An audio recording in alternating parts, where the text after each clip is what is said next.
Hey up lads, welcome to session 4.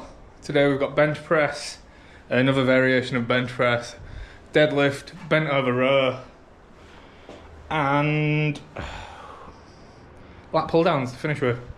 Nice session today. We've got bench press starting with a single RP7. So we're going to go for, I reckon, 100 kilo on that. It's nice. I always like doing a 100 kilo bench press. I remember when it was all that I wanted to do. So to be able to do it as like a steady single is pretty cool. Still, even though maybe it's not a lot to some people, but it took me a while to get there. So here we go. Just going to warm up and get into it.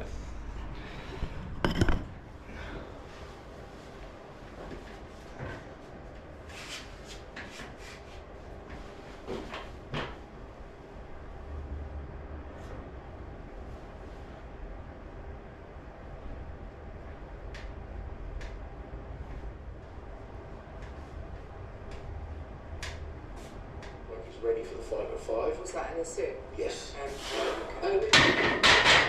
seen comments online that they shouldn't be disrespectful. 100 kilo on the bar, should be a steady single. Here we go. Prize first of being invested. Because obviously you've got I think it's 11 athletes is it we've got for the show. Some of them are not deadlift specialists. No. And but I mean, if we look at the whole line, let's just the deadlift from last year. Nice. So we had Back down now to 80 kilos, 3 sets of 5. Right, here we are then, first set of 5, 80 kilo, let's go. And you could do it as a record break on the Sunday in addition to having it in the competition, to be fair. The athletes self-fund their way there if they really want to have a proper practice. The problem with that is then the likes of train for doing the whole competition are going to obviously not be able to do it if they're going to be burnt out. Break it on the Friday when it's There we go. break it there. Got a bit of big loss on telly while we're training, talking about after doing a big deadlift. To see it because we're going to be there. And I want to be there when it happens, but I just realistically I don't. For me, I think the deadlift needs to be separated to the athletes and the SME practices and those guys. The problem with this is just with deadlift. Anyway, Set 2. essentially what we told you, the qualifiers for how these athletes are being played.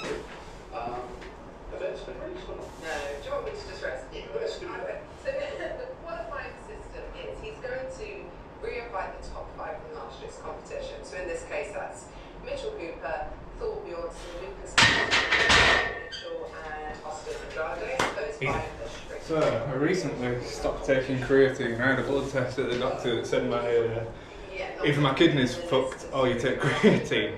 So I'm stopping creatine for a bit, going to have another blood test at the end of February. Just to make sure. I guess if it was the creatine that was causing it, I can start taking it again, but I feel like weak. But I don't know if the creatine actually made that much difference. Probably overthinking it.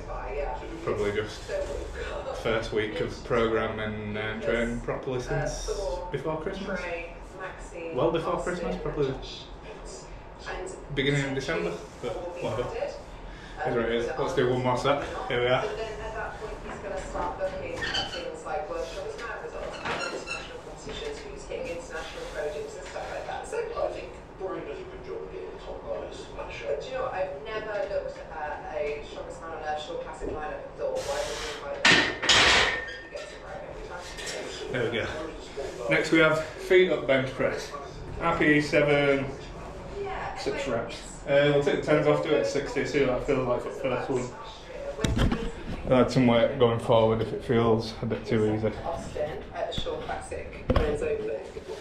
He will. Obviously, the next competition, see who beats each other. Yes, yeah. There's going to be opportunities still for people to get out there and get to the strongest man on earth. So, if you are a competitive athlete, keep winning. That's working here. Keep performing. You just need to perform when it matters. Like, there's no point winning these small shows, I feel. You just need to. No, and if you're up against the likes of Tom or Thor or Mitch, they've already qualified. So, even if you're just getting close to them, yeah, you're going to be looked at. Absolutely. It's a bit too easy. Right, guys, enjoyed that. I had 5s on, got 70. See how that is.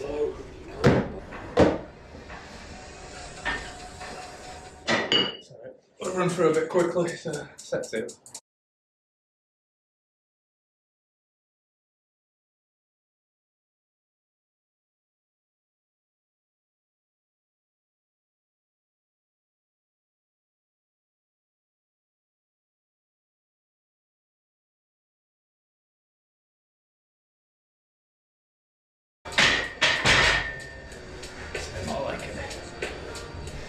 We're going to stick another 5 on. Why not? 75 kilo, 6 reps. Let's go.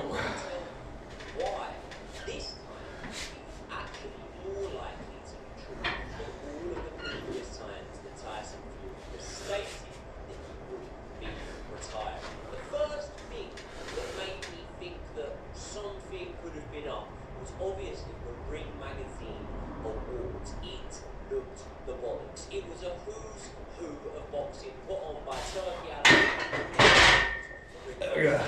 That was a bit better, a bit more challenging. Nice.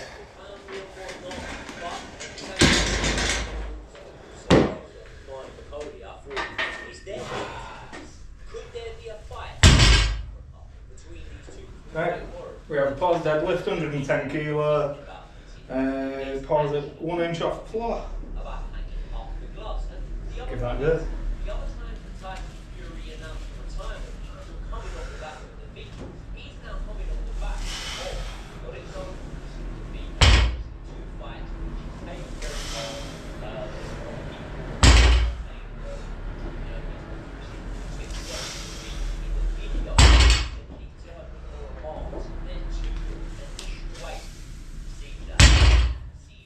Cool.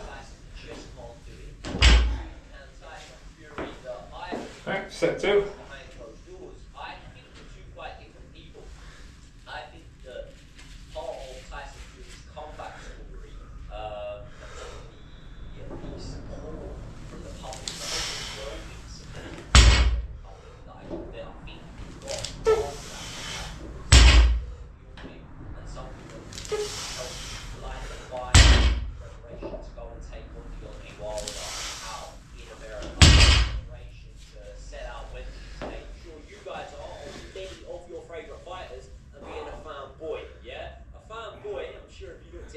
Someone that believes a man can do no wrong. Someone believes he won every fight he lost. Someone believes that he can walk on water. That's definitely not what I am. I'm a fan. Someone that can do Third set. and such on and such forth. But I remember a couple of times Tyson Fury said, Alexander Usyk isn't of my era. He isn't of my era. And he was quite robust in being able to accept the presence of Alexander Usyk in this era of heavyweight boxing. And I don't really think Fury wanted Usyk to be part of that era, because for the vast majority of Tyson Fury's career, Alexander Usyk wasn't really in the types. And it was only, 2019 when Alexander Usyk's first heavyweight fight. So I think that if Tyson Fury is somewhat unwilling to accept Alexander Usyk's part of his era, then he probably doesn't want to believe what way. Right, last set, 4 more reps. I do know is that Let's have it. believes that Joseph Parker will win that fight. And this is when it comes back to Donald. Why do I believe that? Tyson Fury came out of what Travis Cage called a bit of brethren bias. We know that Tyson Fury and Joseph Parker are great friends, and not only that, Tyson Fury will have the utmost respect for his fellow traveller and friend. For no worries. Bent over row next. We'll do it. 60 kilo for the first one. See how that goes. Anyone like that. So, if Alexander Usyk is to have 2 more fights, let's say, for example, the first of those fights is the winner of, well, you can navigate him into a position where he can have a third fight with Usyk, he would. And I think that he would do that. Now, the details. Alright, here we go. 60 kilo, 6 to 8 reps. Go for it. Tyson Fury, everybody's confident, but surely in this fight you'd be more confident than ever, because I believe that Tyson Fury is aging better than Anthony Joshua. I believe that Tyson Fury has less obvious flaws in his game than Anthony Joshua. Less obvious moves. Not bad. We're going to stick with that. Sorry. We'll stick a 2.5 on each side, 5. So we're doing 65. Big body weights here.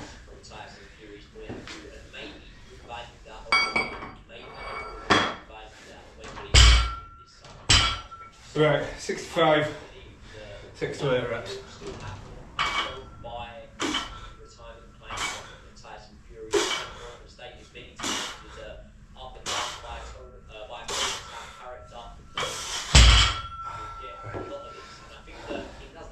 I'll do. I think there is a part of Tyson that's going to hang around. And if we are to see Tyson, We'll put a 1 1/4 on.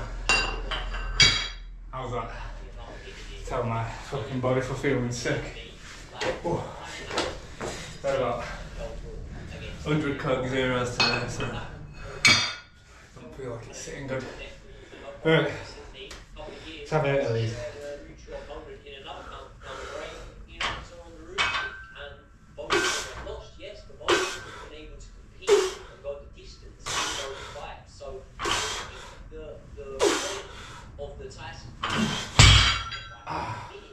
Nice. Right, last exercise, we're going to do a lat pull down, and we're finished. Off on your console before entertaining the level itself. And boy, let me tell ya, these levels definitely exist where Sonic is playable. So for instance, in games where there are multiple playable characters, I'll specifically only be talking about... Right, so we've got lat pull down each course level on this thing is excellent, it doubles as tripod, you get the gist. And 3, I'll the only lat pull down seat, use it for box squats, sit down on it, does everything really. And it didn't cost anything because it came at health. So we have underhand lat pull down today. I don't think I've ever done one of them. So we'll get started with whatever that is and add weight as necessary.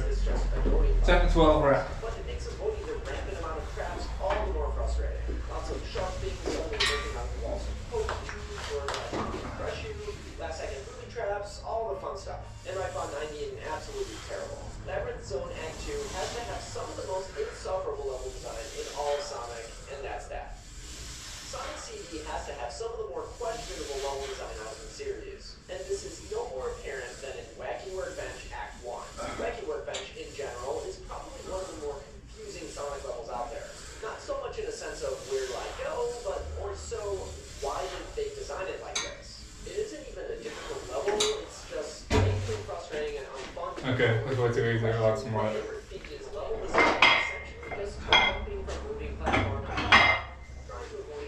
Cool, set 2, 10 to 12 reps. Which sends you through a secret tunnel to the pod. Why would anyone ever even do that? That's like you putting your fingers under a hydraulic press just to see what happens. Anyways, Wacky Workbench Act 1 is just work, plain and simple. Sonic 2, my favorite game out of the classics, and the zone I dread the most whenever I fire this game up has to be the Metropolis Zone. By Act 2, you're going to be fatigued for the plethora of traps the level has laid out for you. These annoying starfish that shoot at you at awkward angles, these crabs conveniently placed in concealing areas, you're jumping over them and avoiding your attacks as much as possible. Still quite easy, we'll add a bunch more stuff. Stick all these ones on it, just on the floor. And burn into your retinas. Metropolis Zone Act 3. The only zone in the game to have an act, and immediately following one of the most brutal nonetheless. Agu and Little one, has more shenanigans in store. Lots of cheaply placed enemies. 40 numbers. It's Act 2 but worse. 40 whole numbers, let's go for 12 again. Doesn't is a boss fight. Nothing too crazy, honestly. It's just the icing on the cake of an already irritating level.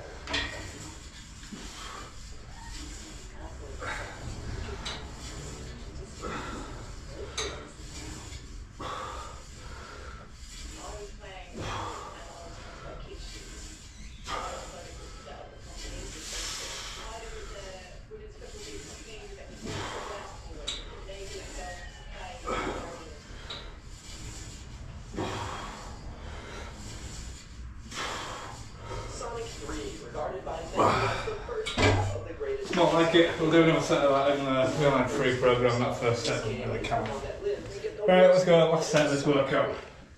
Sonic and Knuckles, regarded by many as the second half of the greatest 2D Sonic game of all time. This one's actually a really easy pick for me, and it's gonna be Sandopolis Act 2. There's a lot of really annoying gimmicks going on in this level all at once. The timers that need to be slowly pushed to be activated. The lights that constantly need to be turned on. The ghosts that slowly spawn in to attack you when the lights go out. And the rising sand looking to crush you like one of those hydraulic press videos. Man, this is like the second reference to these stupid hydraulic press videos. I think I might have a problem. This level is just straight up brutal. It's really easy to be a second or two too slow and get crushed by the rising sand. Run out of time and have the lights Let's go Much on better. to get Felt like track something. So many little things Cool. that add up to make sand off the zone. It's the end of week 1. I feel like we're getting back into the swing of things. Still feel a little bit sick after getting ill over New Year's and all that, but we're getting back in there. I'm actually into the second week. Like, it's Monday. I'm supposed to be doing session 1 of week 2, so we'll have to try and catch up this week. Try to do 5 sessions rather than the 3 that I managed last week, or whatever. Doesn't really matter. But yeah, if anyone's watched, thank you. I'll see you next time.